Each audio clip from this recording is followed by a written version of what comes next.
The very first page on there, the very first page of your handout, go back to the beginning, is the page that you probably want to go to. It's called QR Stuff. You can make QR codes out of whatever you type in here. It makes it based on what your selections are. Very simple.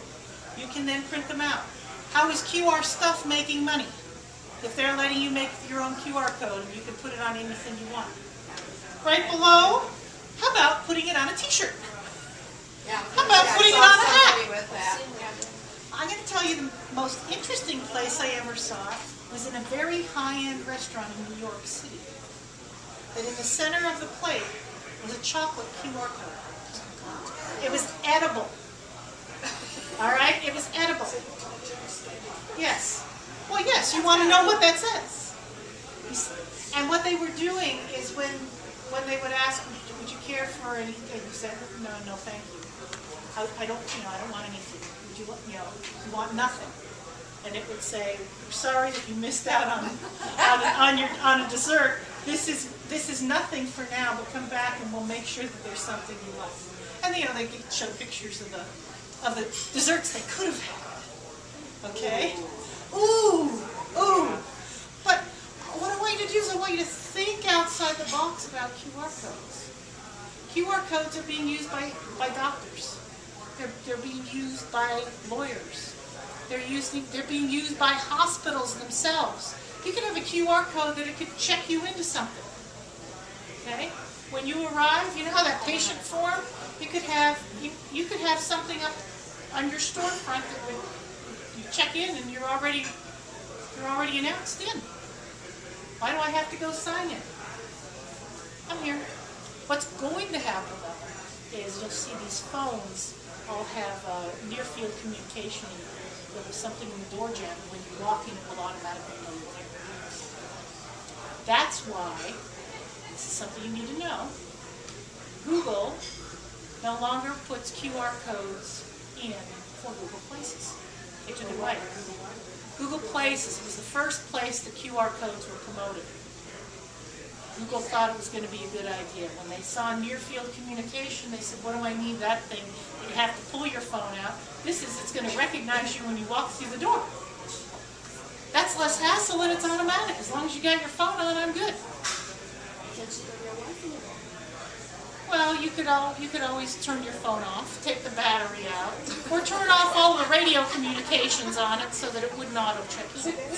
But what's the value of auto-check-in besides that? You walk into any store, they know you're there, they know your favorite color, they know your size, they know your favorite food. Invasion? Yeah. How much faster could you get your meal if when you checked in it said, would you like, and it says what you order 80% of the time, and you say yes, and it asks what table are you sitting at, and it comes over. That's scary. It's scary. But then I don't have to wait. Now what else? Some people would like it. Some people would. Well, that's right. Some people will like it. Some people, you're going to see QR codes on menus a lot. I think a smart restaurant would put QR codes on their menus for their high-end, expensive drinks.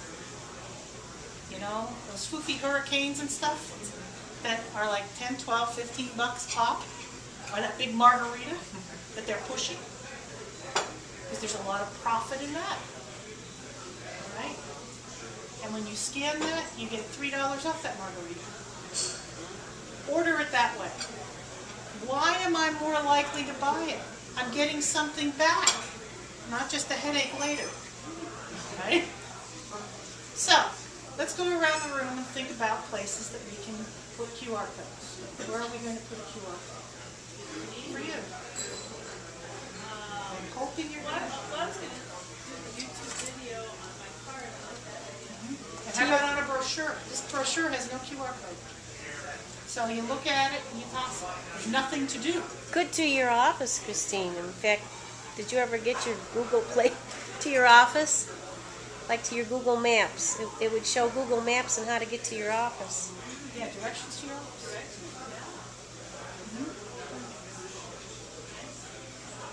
You could also, you could have QR codes that direct to a blog post that you might have.